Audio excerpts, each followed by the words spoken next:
Hello guys, आप देख सकते हो एक क्वेश्चन करने वाले हैं। तो ये जो क्वेश्चन है ये काफ़ी बेसिक सा सवाल है, बट थोड़ा सा सोचने वाला सवाल है, मॉडलिंग टाइप का सवाल है जिसमें हमें थोड़ा सा फंक्शन सोचना होता है कि क्या लेट करना है।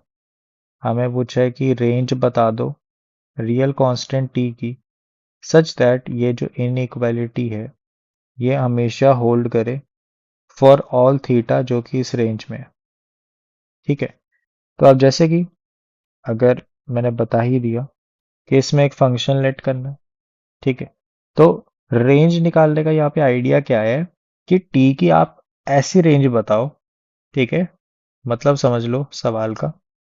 टी की ऐसी रेंज बतानी है, ऐसी वैल्यूज बतानी है टी की जिसके लिए ये हमेशा इनइक्वालिटी सही रहे, यही ट्रू रहे, सच दैट थीटा हमारा ना इसके बीच में कुछ भी हो सकता है, हर एक थीटा के लिए ये ट्रू रहे। ठीक है, तो टी के कंस्ट्रेंट ढूंढने हैं। तो इसके लिए हम क्या करेंगे, एक फंक्शन लेट कर लेते हैं। बेसिकली आइडिया क्या है कि देखो यहाँ पे ये जो थीटा है इसको हम लेफ्ट हैंड साइड लेके आ सकते हैं। तो ये जो इनइक्वालिटी क्या बन जाएगी, 1 - t sine of theta plus t times tan of theta minus theta less than 0। ठीक है, क्लियर है। अब मेरे पास आइडिया क्या है कि अगर मैं इसको एक फंक्शन मान लूं एफ ऑफ थीटा।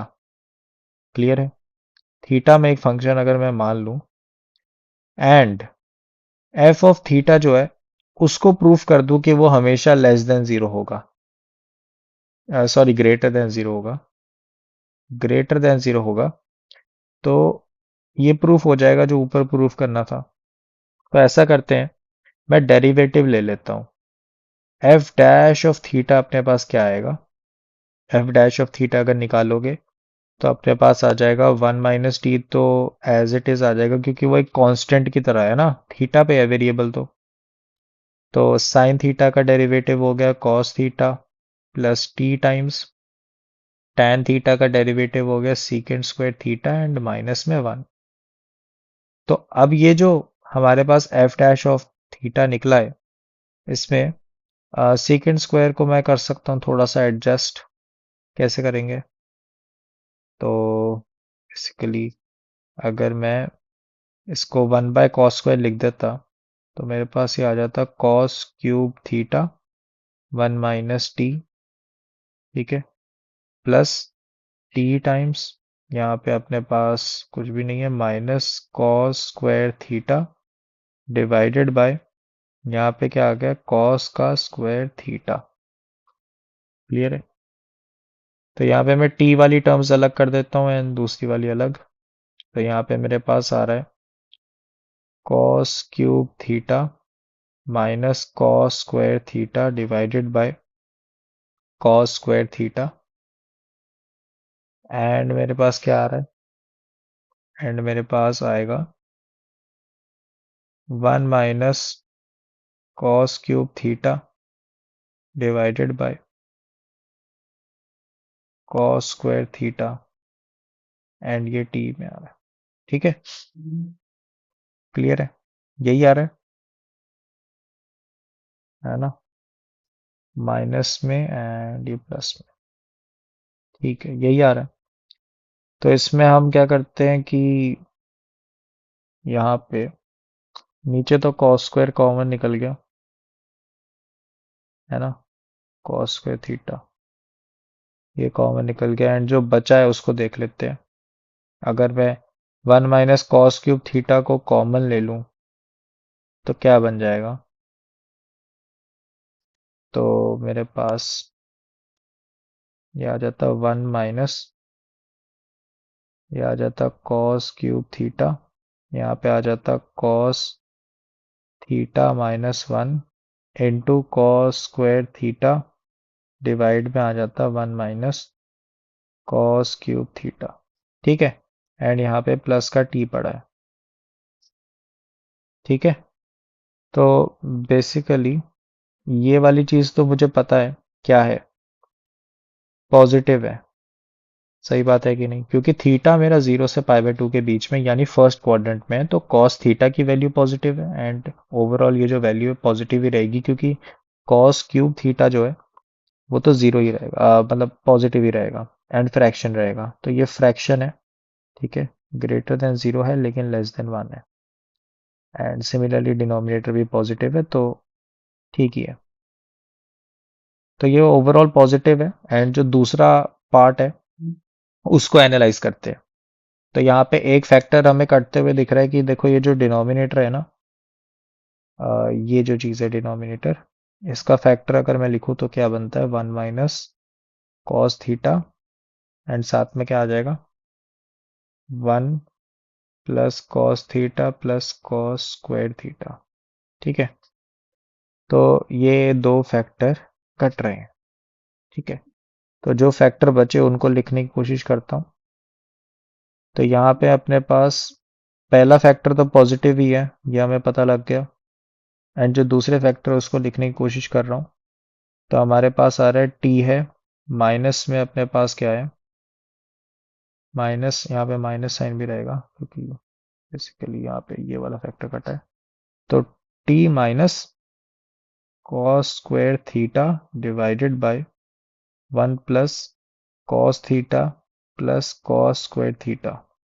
ठीक है, अब ये जो दूसरा फैक्टर है इस पे ही पूरा फोकस रखते हैं एंड समझने की कोशिश करते हैं इसको कैसे हम एनालाइज कर सकते हैं। तो अगर मैं इसको देखूं तो मैं क्या कह सकता हूं कि देखो, cos² theta divided by 1 + cos² theta जो है, ठीक है, cos² theta and cos theta, तो cos² थीटा को आप डिनोमिनेटर में ले जाओ तो आपके पास क्या मिलता है, 1 डिवाइडेड बाय, यहाँ पे बन जाएगा secant² theta plus secant theta +1। ठीक है, एंड इसका अगर मैं कंप्लीटिंग द स्क्वायर कर दूं तो क्या बन जाएगा, secant थीटा प्लस 1/2 का स्क्वायर प्लस यहाँ पे क्या आ जाएगा, 1/2, तो यहाँ पे ये 3/4 बचेगा। ठीक है, तो ये अपने पास आ गया, ये अपने पास है। तो क्या कर सकते हैं अब इसमें, ये अपने पास वैल्यू तो आ गई, बट इन्होंने क्या बोला हमें, अब ये अपने पास आ गए दूसरा वाला फैक्टर ना, तो हमें क्या बोला है, हमें बोला है कि टी की ऐसी वैल्यू बताओ जिसके लिए वो फंक्शन पॉजिटिव ही रहे। ठीक है, अब मुझे टी की ऐसी वैल्यू ढूंढने के लिए बेसिकली मुझे करना क्या है, F of theta greater than zero prove करना है। एंड अगर तुम ऑब्जर्व करो तो तुम्हें दिखेगा कि एफ ऑफ जीरो की जो वैल्यू है वो जीरो ही है। ठीक है, अगर तुम जीरो डालते हो एफ ऑफ थीटा में तो जीरो वैल्यू आ जाएगी। ठीक है, इस ऑब्जर्वेशन से हम एक चीज सोच सकते हैं, क्या, कि अगर तुम कहते हो कि जो थीटा है हमारा ग्रेटर देन जीरो है, एंड अगर मैं ये प्रूफ कर दूं कि एफ ऑफ थीटा, हर एक थीटा जो कि फर्स्ट क्वाड्रेंट में है, ठीक है, उसके लिए एफ डैश ऑफ थीटा हमारा हमेशा पॉजिटिव है, यानी एफ ऑफ थीटा हमेशा इंक्रीजिंग है। समझो, एफ ऑफ थीटा हमारा इंक्रीजिंग फंक्शन है फॉर फर्स्ट क्वाड्रेंट। तो मैं कहूंगा कि अगर थीटा हमारा ग्रेटर देन जीरो है, जो कि सच बात है, तो दोनों जगह मैं एफ अगर लगा दूं, इनइक्वालिटी रिवर्स नहीं होगी, ऐसी ही रहेगी, एंड इसकी वैल्यू क्या थी, जीरो। तो ये चीज प्रूफ हो जाएगी कि एफ ऑफ थीटा क्या है, जीरो से बड़ा है हमेशा, जब थीटा हमारा फर्स्ट क्वाड्रेंट के बीच में। और एफ डैश ऑफ थीटा को पॉजिटिव रखने के लिए मुझे टी की सबसे सेफेस्ट वैल्यू लेनी पड़ेगी जिसके लिए ये हमेशा ट्रू हो। तो मुझे टी ऐसा चूज करना है जो कि इतना बड़ा हो, इतना बड़ा हो कि ये नेगेटिव वाला उसको कभी नेगेटिव ना कर सके। ध्यान से देखना कि मुझे ये जो टी है, ये जो टी है, ऐसा चूज करना है कि ये जो दूसरा फैक्टर है चाहे जितना मर्जी बड़ा नेगेटिव हो जाए, वो टी को कंपनसेट ना कर सके। ठीक है, तो बेसिकली मुझे इसकी मिनिमम वैल्यू फाइंड आउट करनी है ताकि ये पूरे की मैक्सिमम वैल्यू हो जाए एंड मेरे को टी की वो एज वैल्यू मिल जाएगी। ठीक है, क्लियर है। तो ढूंढते हैं इसकी मिनिमम वैल्यू। तो इसकी मिनिमम वैल्यू ढूंढनी है ना, इस डिनोमिनेटर की हमें क्या ढूंढनी है, मिनिमम वैल्यू ढूंढनी है। मिनिमम वैल्यू कब होगी, जब सीकेंड थीटा -1/2 होगा। क्या सीकेंड थीटा नेगेटिव हो सकता है फर्स्ट क्वाड्रेंट में? नहीं, नहीं हो सकता। जब हमारा थीटा जो है इसके बीच में क्या कहते हैं फर्स्ट क्वाड्रेंट के बीच में, तो हमारे पास सीकेंड थीटा जो है नहीं हो सकता 1/2। ठीक है, तो बेसिकली हमें इसकी मिनिमम जो कर सकते हैं सेटिस्फाई वैल्यू वो करनी पड़ेगी। तो सीकेंड थीटा की अगर तुम रेंज देखते हो फर्स्ट क्वाड्रेंट में, ठीक है, तो वो क्या आती है, वो आ जाती है 1 से इन्फिनिटी। ठीक है, 1 को भी वो प्रॉपरली अटेन नहीं कर सकता। ठीक है, तो हम बिल्कुल ही एज केस लेते हैं जब सीकेंड थीटा क्या हो जाता है, 1 हो जाता है।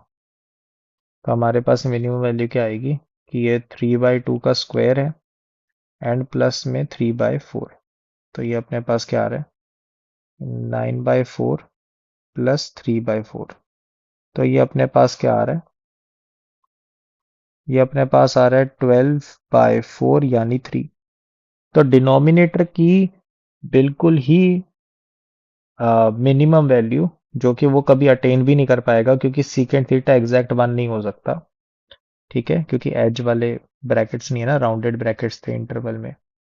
तो इसका मतलब कि 3 इसका बिल्कुल सेफेस्ट आइडिया है। तो मिनिमम वैल्यूज की 3 आ जाती है। तो इसका मतलब इस पूरे फ्रैक्शन की अगर बात करी जाए, मैक्स वैल्यू क्या है, 1/3 है।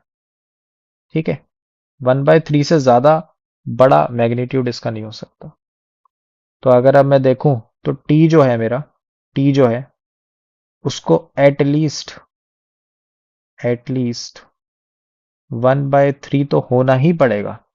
1/3 के 1/3 से ज्यादा हो जाए तो बढ़िया, but 1/3 is the most edge and safest option जिसके साथ एफ ऑफ थीटा हमेशा इंक्रीजिंग रहेगा। तो इससे मुझे रेंज मिल गई कि जो टी है उसकी रेंज क्या निकल गई कि वो 1/3 से इंफिनिटी तक कुछ भी हो सकता है। And this is the final answer.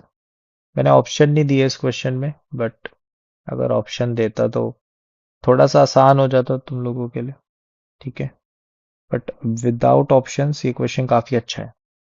ठीक है, इसमें जो ये आइडिया पकड़ा है ना, इसमें जो ये वाला आइडिया था कि एफ ऑफ जीरो को तुमने ढूंढ लिया, एफ ऑफ जीरो जीरो है और थीटा पॉजिटिव है।